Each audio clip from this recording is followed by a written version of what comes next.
Let's start with a small confession, a whisper that melts the ice between us. In the heart of every one of us lies a dark corner that no one dares to expose. A corner that knows full well that the stories they told us as children about the triumph of good are incomplete or perhaps outright lies. Today, we are here to deconstruct this comfortable lie, to stand before the question that haunts us whenever we see a good person fall, a righteous person be betrayed, or a just person trampled under the serpent's foot. The question echoing in the caverns of the mind: why do good people always fail? And before we search for an answer, let us ask, do they truly fail, or is it the very concept of success that needs a comprehensive review? Under the harsh, merciless sunlight, we need to summon the spirit of Machiavelli in this very session. He is the one who stripped us of our silken cloak of naivety and clad us in the sturdy armor of reality. Machiavelli did not hate good, but he hated the weakness that uses the garment of good as a cover. He told us clearly, with a bitter aftertaste, that a man who wishes to make a profession of goodness in everything must necessarily come to grief among so many who are not good. Ponder this sentence. It is not an invitation to evil, but a declaration of war on illusion. We, humankind, live between the naivety of the heart and the mechanics of the world. The heart wants to love, to forgive, and to see everyone as pure beings. But the world is a vast, indifferent machine, unconcerned with the tears of the sincere. The world operates according to the laws of power, self-interest, and harsh pragmatism, laws forged in human blood throughout the ages. Let's think for a moment about the good person. Who is the good person in the context of Machiavelli and deep psychological analysis? He is not necessarily a saint. He might simply be the one who prefers pleasing others at the expense of his truth, who fears confrontation, who relinquishes a part of his right to maintain a facade of false peace. Often, the good person is a prisoner of societal or moral duty imposed upon him, even if this duty destroys him from within. We label him good, while in the subconscious, we might see him as naive or fragile. This painful truth is what we must confront now with painful objectivity. We live in a time, as the philosopher Nietzsche described, where God is dead, meaning absolute moral certainties have died, or replaced them. A vast void filled by human instincts in the elegant guise of self-interest. The good person in this void struggles to hold onto the threads of old values, but they soon snap in his fingers, leaving him naked before the brutality of the market, politics, and relationships. Machiavelli was pragmatic to the point of pain. He did not say, be evil, but said, learn how not to be good when necessary. This is a subtle point that distinguishes between the sadism of evil and the wisdom of survival. He realized that a leader, or a person who wants to survive and thrive in this world, cannot wear the white robe of purity all the time, because white purity in a struggle of gray shades is the first to be stained, the first to be seen, and the first to be targeted. In our personal and professional relationships, we commit the same mistake. We assume our inner honesty or the purity of our intentions is our safe pass. But Machiavelli screams in our faces, it is not enough to be honest. You must appear honest to people, even if you sometimes have to refrain from practicing your honesty fully. This is not hypocrisy in the cheap sense. This is the art of self-preservation, spiritual hypocrisy, if you will, imposed on us by reality as a necessity for survival. Do you remember what Machiavelli said about the leader? He must be both a fox and a lion. The lion cannot avoid traps. The fox cannot defend himself against wolves. Therefore, one must be a fox to recognize traps and a lion to frighten wolves. The good person is often a lion without the fox's cunning, or a fox without the lion's strength. He is either a blind strength that falls into traps due to a lack of insight, or a frightened cunning that dares not use its strength for fear of contamination. We live in traps of relationships, work traps, traps of expectations. And the good person, with his excessive trust and lack of caution, becomes the primary victim. Imagine yourself walking in a dark forest. You have a strong lantern, your inner strength. You have a map, your moral principles, but you refuse to use your weapon, your capacity for counter-cunning or decisive firmness, because it is not noble. In this forest, unarmed nobility is the fastest route to death or being consumed. This is the core of the tragedy. The good person does not fail because he is bad, but because he refuses to surrender to the dirty rules of the game, or because he believes the game isn't dirty to begin with. And this is the greatest Machiavellian folly we can commit. Let's now look inward. When were we the good person who failed? Perhaps when we allowed someone to exploit us financially or emotionally for fear of being labeled harsh. Perhaps when we remained silent about an injustice because speaking up would cause problems. Perhaps when we expended infinite energy trying to save someone who did not want to be saved under the banner of mercy and self-sacrifice. We mortgage our comfort, our inner peace, and sometimes our material success to obtain a moral permit from ourselves and others certifying that we are good. This is the true bankruptcy, to build your existence on the approval of others, not on your own strength. This vile exchange, this losing trade, is what modern psychologists call lost boundaries. The good person suffers from boundaries, blurry boundaries easily breached because he fears saying the stern no. A firm no is the peak of resolve and clarity, an act of strength. But the good person sees it as a departure from the circle of human warmth, which is, in truth, a circle of suffocation. He deludes himself that a no loses affection, while in reality, it protects it from erosion. The question here is not how to become evil, but how to become strong enough to break free from the prison of always being good. How do we realize that wisdom sometimes requires ruthlessness, and that true love begins with tough self-love, the kind that says, I will no longer allow anyone to trample me, even if it means being called a bad name? For a moment, the good person dies slowly, not from the poison of enemies, but from deliberate self-denial in the name of virtue. He plays the role of the noble victim repeatedly until he believes he was created to be this way. But today, we will deconstruct this ancient dramatic script and search for the third way, the path of enlightened strength, the path that enables us to use the fox's plans, the lion's heart, and the spirit of a free human. We are now diving into the shadow region where the uncomfortable answers lie. We need to shed the exhausting romanticism surrounding goodness. The good person's greatest failure lies in the illusion that pure intention is enough. We humans live in a world that does not read intentions. It reads actions and results.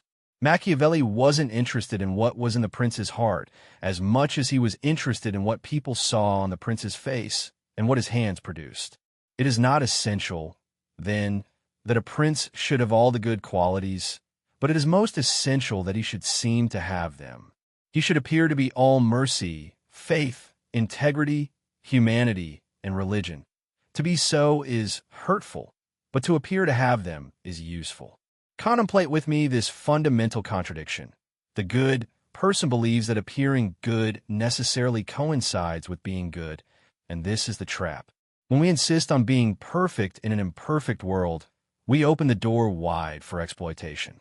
We become the hanger on which anyone can dump their psychological and practical garbage, because they know full well that this hanger will offer no real resistance. Suppose you are in a leadership position, or even within a small circle of friends. The good person in this position suffers from the rescuer syndrome, or the trap of being liked. He wants everyone to love him. He fears making difficult decisions that might anger someone. Machiavelli here looks at you with a cold gaze and says, it is impossible to please everyone, and the prince who tries to do so brings ruin upon himself. He realizes that strength lies not in being loved by all, but in being respected and feared by the majority. The good person, in his pursuit of love, relinquishes awe. Awe, in Machiavelli's dictionary, is the protective shield that prevents people from thinking of harming you. Love is good, but it is fickle. People love you today and betray you tomorrow for personal reasons. But fear, or rather, unmixed with respect, lasts.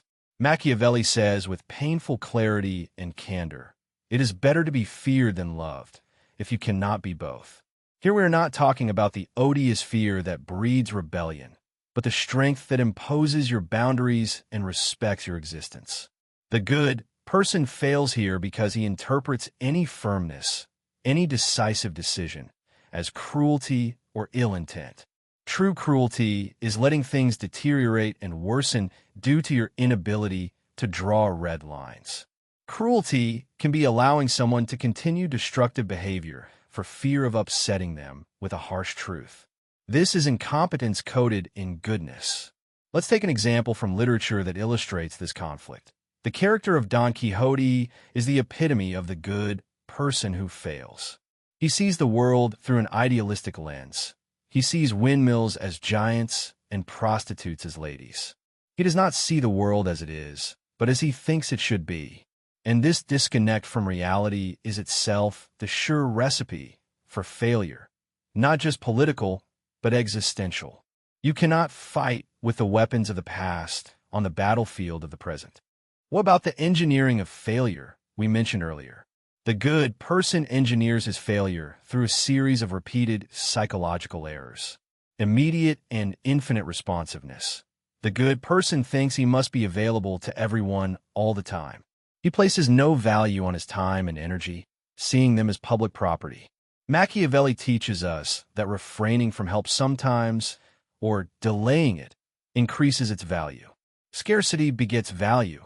Constant availability begets exploitation and numbness. The good person gives with excessive generosity until his giving becomes expected, then unappreciated, and then demanded as a right. Belief in a just world fallacy. This naive belief says, since I am a good person, the world will treat me well. This is a huge lie. The world does not possess a cosmic justice system. Machiavelli realizes that fortune plays a large role and that life is not a fair playground. To believe your merit will be automatically rewarded is the height of political and social naivety. Success requires skill, strength, acumen, and situational intelligence, not just good intentions. Confusing honesty with excessive transparency. The good person overexposes his hand. He thinks honesty means revealing everything inside him, including his weaknesses, hoping others will reciprocate. Machiavelli stresses the importance of secrecy and maintaining appearances. Honesty with oneself does not mean absolute transparency with everyone. We live in a world where part of us must be wrapped in mystery to earn respect. The good person strips himself naked and becomes an easy target for psychological snipers. What about the engineering of failure we mentioned earlier? The good person engineers his failure through a series of repeated psychological errors. Immediate and infinite responsiveness. The good person thinks he must be available to everyone all the time. He places no value on his time and energy, seeing them as public property. Machiavelli teaches us that refraining from help sometimes, or delaying it, increases its value. Scarcity begets value. Constant availability begets exploitation and numbness.